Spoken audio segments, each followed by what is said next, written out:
In 1976, three young men huddled in a small garage in Los Altos, California, building a computer that would change the world. Fast forward to today, and that tiny garage-born company has grown into Apple, a trillion-dollar giant that has not only shaped the tech industry, but also redefined modern culture. Apple's origin story begins in 1976 when Steve Jobs and Steve Wozniak, two college dropouts with a shared love for electronics, set out to create a personal computer that was accessible to the masses. At the time, computers were massive, expensive machines used primarily by businesses and research institutions. They had a vision: to bring computing power into the hands of everyday people. Their first creation, the Apple I, was a modest machine. It didn't come with a keyboard or a monitor, just a circuit board, but it was a start. With Jobs' business acumen and Wozniak's engineering genius, they sold the Apple I to a small group of hobbyists. The sales were modest, but it was enough to keep the duo motivated. The real breakthrough came a year later with the Apple II. Unlike its predecessor, the Apple II was a fully assembled machine that included a keyboard and a color monitor. It was one of the first computers to come with a built-in floppy drive, allowing users to store and retrieve data easily. The Apple II was a massive success, and it didn't just make computing accessible, it made it personal. Schools, small businesses, and individual users all embraced the Apple II, which became the cornerstone of Apple's early success. By 1980, Apple went public, raising more capital than any other IPO since Ford Motor Company in 1956. This influx of cash allowed Apple to expand its operations, hire more staff, and innovate even further. But while the Apple II was a commercial hit, Jobs wasn't content to rest on his laurels. He had bigger ideas. In 1984, Apple introduced the Macintosh. The Mac was revolutionary in its use of a graphical user interface, which allowed users to interact with the computer using a mouse to point and click on icons, instead of typing text commands. This innovation made computing easier and more intuitive, especially for non-tech-savvy users. Apple positioned the Mac as the future of personal computing, and its iconic Super Bowl commercial, directed by Ridley Scott, portrayed the company as a revolutionary force challenging the status quo represented by IBM. However, despite the Mac's groundbreaking design, it wasn't an immediate commercial success. It was expensive, and the software available for it was limited. Additionally, internal conflicts began to brew within Apple's leadership. Jobs' intense, often combative management style clashed with other executives, particularly John Sculley, the CEO Jobs had personally recruited from Pepsi. By 1985, after a power struggle, Jobs was ousted from the company he co-founded. Jobs' departure marked the beginning of a difficult period for Apple. Throughout the late 1980s and early 1990s, the company struggled to innovate and compete. A series of product misfires and a lack of cohesive vision led to declining market share and financial instability. Without Jobs at the helm, Apple lost its creative spark, and by the mid-1990s, it was on the verge of bankruptcy. In 1997, the company was facing dire financial circumstances, but a twist of fate brought Steve Jobs back to Apple. After Apple acquired Jobs' startup, Next, Jobs returned to the company as an advisor and quickly began to take control. His return marked a pivotal moment in Apple's history, a moment that would change not just the trajectory of the company, but the entire technology industry. One of Jobs' first moves was to streamline Apple's product lineup, which had become bloated and unfocused. At the time, Apple was producing dozens of different models, many of which were underperforming. Jobs slashed the product line down to just 4 categories: professional desktop, consumer desktop, professional portable, and consumer portable. This focus allowed Apple to concentrate its efforts on developing groundbreaking new products. Then came the iMac.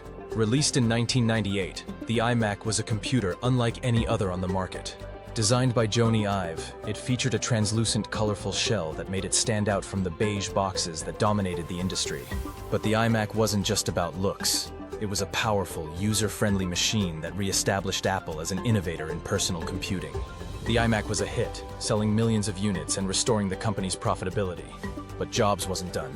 His vision extended beyond computers. In 2001, Apple introduced the iPod, a portable music player that could store thousands of songs in your pocket. The iPod revolutionized the music industry, and its success paved the way for Apple to expand into new areas of consumer electronics.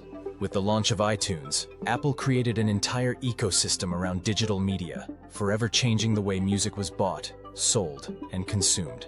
However, the true game changer came in 2007 when Apple unveiled the iPhone. Described by Jobs as a combination of a phone, an iPod, and an internet communicator, the iPhone was much more than just a gadget. It was the beginning of a mobile revolution. The iPhone's touchscreen interface, its sleek design, and its app ecosystem redefined what a smartphone could be. It wasn't just a device for making calls, it was a tool for managing your entire digital life. The iPhone didn't just save Apple, it transformed the company into a global powerhouse. By 2010, Apple had surpassed Microsoft to become the world's most valuable technology company. The success of the iPhone created a ripple effect, boosting sales of other Apple products like the iPad, which launched in 2010, and building out a robust ecosystem that encouraged customer loyalty. As Apple's flagship product, the iPhone became a cornerstone of the company's business strategy. But Apple's evolution after the iPhone launch shows how the company capitalized on its momentum. Apple built an entire ecosystem around its products, with hardware, software, and services all working together seamlessly. The App Store, launched in 2008, became a central part of this ecosystem, allowing developers to create apps that enhance the functionality of Apple devices. By controlling both the hardware and the software, Apple created a user experience that was unparalleled in the tech industry. The integration of services like iCloud, iTunes, and the App Store made it easy for users to switch between their iPhone, iPad, and Mac, creating a seamless, interconnected experience. This strategy of ecosystem lock-in ensured that once a customer bought into the Apple experience, they were likely to stay with the brand. Apple's success with the iPhone allowed the company to diversify its product line further. In 2015, Apple entered the wearables market with the launch of the Apple Watch. While not initially as groundbreaking as the iPhone, the Apple Watch has since become the best-selling smartwatch in the world, with a focus on health and fitness features that have resonated with consumers. Additionally, Apple moved into the financial services space with Apple Pay, a mobile payment service that allowed users to make secure payments using their iPhone or Apple Watch. This expansion into new markets demonstrated Apple's ability to innovate beyond traditional hardware products and tap into growing sectors like digital payments and wearables. Apple also focused on services as a way to diversify its revenue streams. The introduction of Apple Music in 2015 marked the company's entry into the subscription-based music streaming business. Apple's growing suite of services, including iCloud storage, Apple Arcade, Apple News Plus, and Apple TV Plus, now contributes significantly to the company's revenue. These recurring subscription services have helped Apple weather fluctuations in hardware sales and maintain steady growth. One of Apple's biggest strengths is its ability to cultivate customer loyalty. Apple's products are known for their sleek design, ease of use, and reliability, which has fostered a deep sense of brand loyalty among consumers. The company's strategy of releasing premium products, such as the iPhone Pro and MacBook Pro models, allows Apple to command higher prices and maintain healthy profit margins. Today, Apple stands as the first publicly traded company to reach over a $3 trillion market valuation. It's more than just a tech company. It's a lifestyle brand that shapes the way we live, work, and communicate. Apple's commitment to privacy and security has also set it apart from other tech giants. In an era when data privacy is a growing concern, Apple has positioned itself as a protector of user data. Its focus on protecting customer privacy has become a cornerstone of its brand, appealing to consumers who are increasingly concerned about how their personal information is being used. Looking to the future, Apple is investing heavily in new technologies like augmented reality and artificial intelligence. The company is also rumored to be developing a self-driving car, a project that could push Apple into the automotive industry and redefine transportation. Additionally, Apple has made a strong commitment to environmental sustainability, with a goal to make all of its products carbon neutral by 2030.